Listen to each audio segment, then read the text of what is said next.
The sun is low on the horizon, casting long golden streaks across the dry savanna.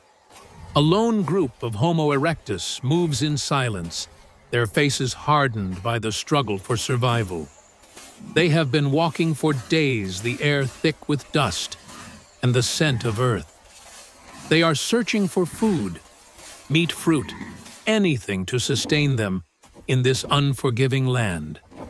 Suddenly, the ground shakes beneath their feet. The leader, a tall, strong man, his face weathered by time, raises his hand to signal the group to stop. The sound of heavy footsteps reaches their ears.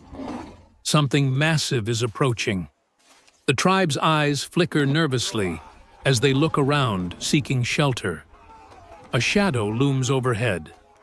From the thick brush ahead, a giant creature emerges. A marsupial giant, one of the colossal beasts that roam the savanna. Its massive body is covered in coarse fur, and its powerful legs carry it with surprising speed.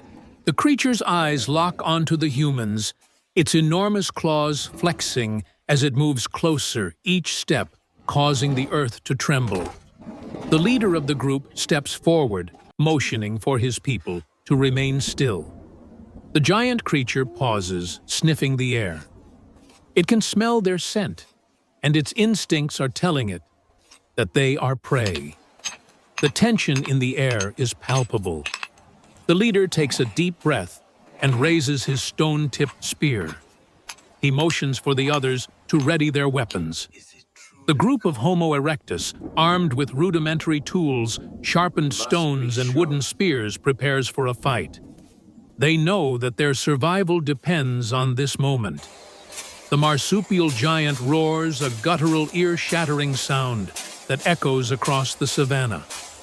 The humans remain motionless, hoping the creature will move on. But it does not. It charges. In a blur of motion, the leader throws his spear with deadly precision. The sharp tip strikes the beast's side, but it only slows the creature down. It roars in pain, enraged. The rest of the tribe takes their chance, flanking the beast from both sides, using their speed and knowledge of the land to outmaneuver it. The battle is fierce, and the humans fight with desperation. They know that if they don't succeed, they will be the ones hunted. With each movement, the tension builds. The tribe's survival instincts kick in, and they fight with a primal energy that is as old as time itself. The battle ends with the beast falling to the ground, its massive body finally giving in to the strength of the tribe. But their victory is bittersweet. The tribe is weary, the cost of survival clear on their faces. They gather around the fallen creature, their eyes filled with a mix of triumph and sorrow. The leader, breathing heavily, looks around at his people. He gestures for them to gather their things. This fight is over, but the struggle for survival continues. They must move on. There are more dangers ahead. As they leave the scene, the sound of distant thunder echoes across the sky. A storm is coming. The tribe must find shelter before it strikes. The group pushes forward, the heat of the day bearing down on them. Their skins, darkened and cracked by the sun, glisten with sweat. The tribe moves with precision, each person aware of their role in this delicate balance of survival. The leader leads the way, his eyes scanning the horizon for any signs of danger, his mind constantly calculating their next move. As they move through the savanna, they pass a riverbank. The air is thick with the sound of water rushing over rocks, the cool mist rising in the air. The tribe stops briefly to drink, cupping their hands and dipping them into the flowing water. They know they cannot linger long. There are predators on the prowl, and they must remain vigilant. The leader turns to the group, signaling them to move on. As they press forward, they come across another obstacle, a dense thicket of trees. The forest seems to swallow them whole as they enter its darkened canopy, the light fading with each step they take deeper into the woods. The tribe is silent now, each person aware that the dense forest could be hiding anything, a lurking predator, a rival tribe, or something even more dangerous. The leader ever watchful motions for the group to spread out, moving cautiously through the underbrush. His sharp eyes catch the glimmer of something ahead, a flicker of movement through the dense foliage. Suddenly, a loud crash breaks the stillness, followed by the sound of rustling leaves.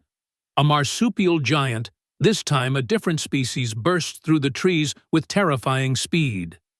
The creature is even larger than the last, its immense size blocking out the light as it charges toward them.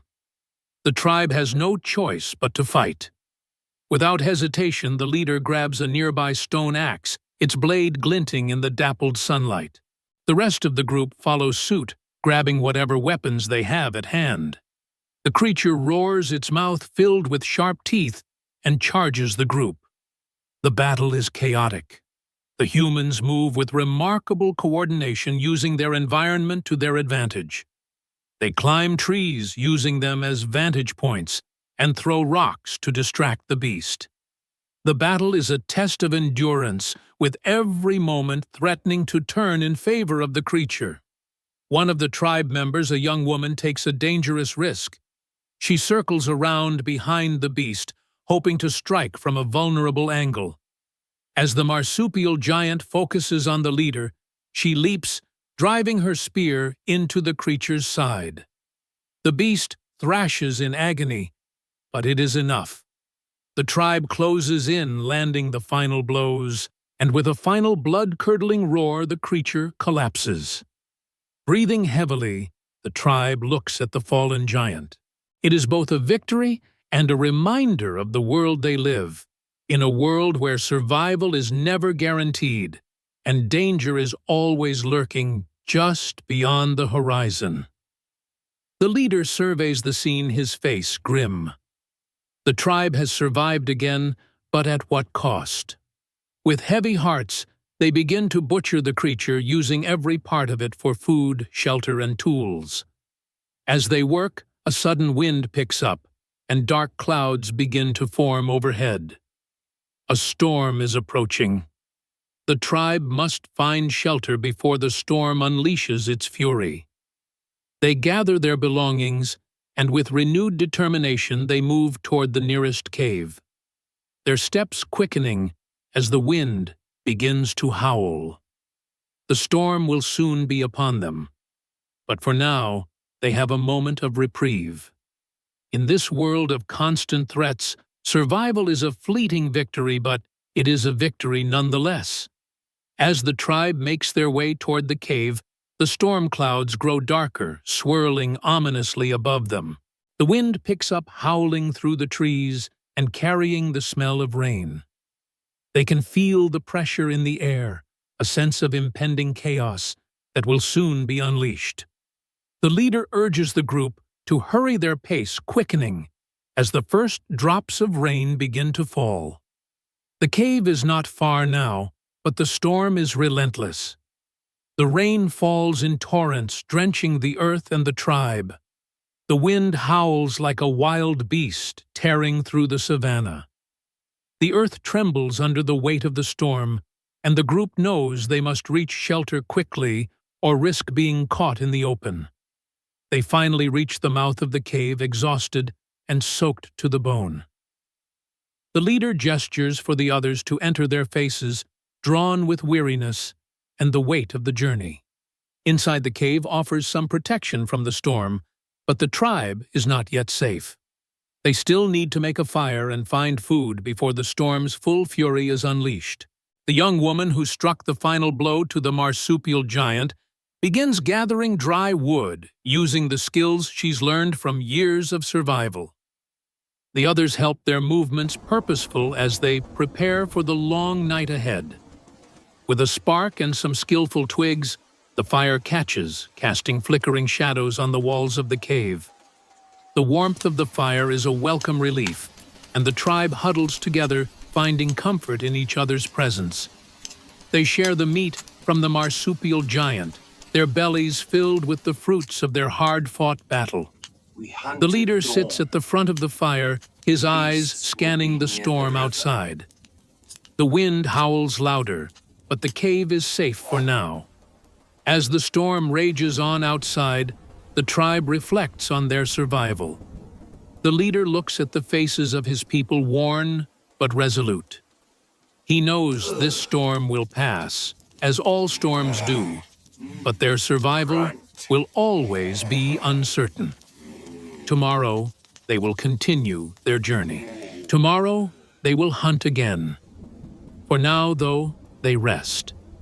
They sleep beneath the shelter of the cave, their dreams filled with the knowledge that they have survived yet another day in this unforgiving world. The fire crackles softly, a symbol of their resilience. They are not just surviving, they are thriving against all odds.